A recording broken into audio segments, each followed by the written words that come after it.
토끼자 꿀정보 시간, 풍요로운 한가위 연휴 온 가족이 모여 즐거운 시간 보내고 계시죠?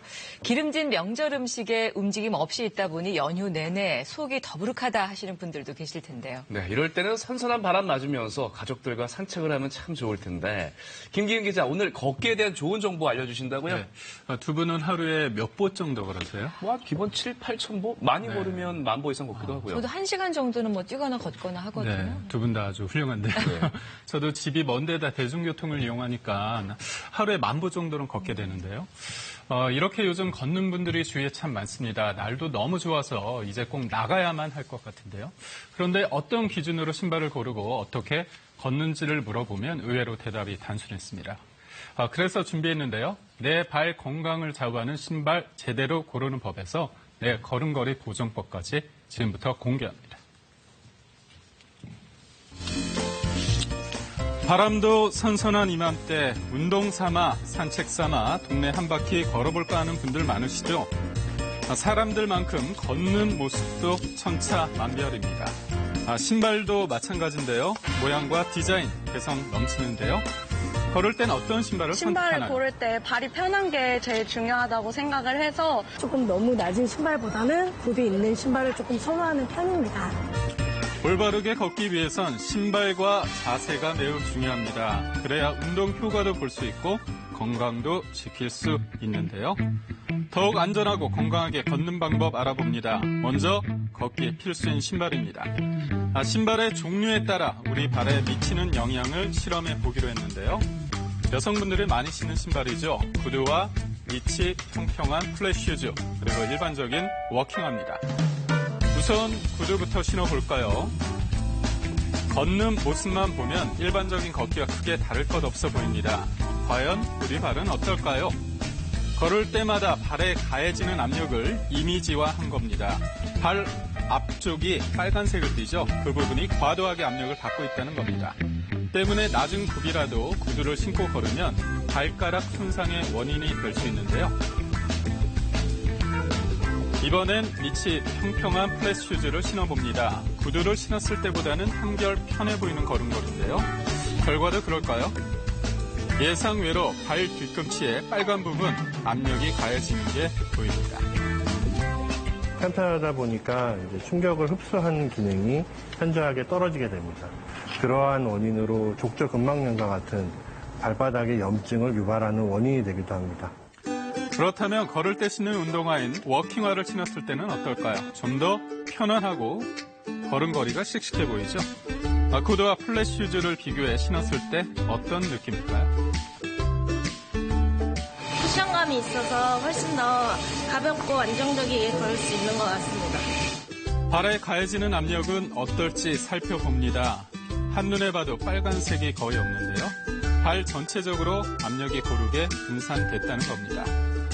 구두나 플랫 슈즈를 신었을 때보다 확실히 다른데요. 워킹화 같은 경우에는 지면으로부터 만들어지는 충격력이나 이런 균형감들을 적합하게 분산 또는 유지시켜주는 역할에 탁월하게 설계되어 있습니다. 따라서 본인에게 적합한 워킹 슈즈를 신고 활동하는 것을 추천합니다. 그렇다면 자신에게 맞는 워킹화를 고르는 방법은 뭘까요? 먼저 워킹화를 사기 전 알아야 할 것, 바로 러닝화와 구분하는 겁니다. 워킹화는 전체적으로 쿠션이 많이 있기 때문에 충격 완화가 많이 되는 거고, 러닝화 같은 경우는 탄성을 이용해서 뛰시는데 최적화된 상품이라 보시면 됩니다. 걸을 때에는 몸의 무게가 발 전체적으로 분포되는데요. 때문에 워킹화는 발목의 움직임을 안정적으로 잡아주는지 전체적으로 편한 착지감을 주는지도 봐야 합니다. 순간적인 충격을 흡수해야 하는 러닝화는 탄성과 쿠션의 적절한 배합이 중요한데요. 차이점을 알았으니 본격적으로 워킹화를 골라봅니다. 우선 손으로 들었을 때 묵직하다는 느낌보다는 가볍다는 느낌을 받아야 하고요. 앞코가 부드럽게 접히는 유연성을 가진 게 좋습니다. 발가락 관절과 신발이 함께 구부러져야 발에 충격을 덜 줄 수 있기 때문입니다. 또한 자신의 발 치수보다 손가락 한 개가 들어갈 정도로 여유 있는 것을 골라야 발에 가해지는 압력을 최소화할 수 있는데요. 또 하나의 팁도 있습니다. 발크기를 재서 구입하는 게 더 정확하고요. 양쪽 발의 크기가 다를 경우 큰 발을 기준으로 삼으시면 됩니다. 이제는 바르게 걷는 법도 알아봐야겠죠. 평소 걸음걸이를 보면 건강이 보인다는 말이 있는데요. 제 걸음걸이 때문인지 발이 많이 아프고 저릿저릿한 느낌이 있어서 많이 불편하긴 하더라고요.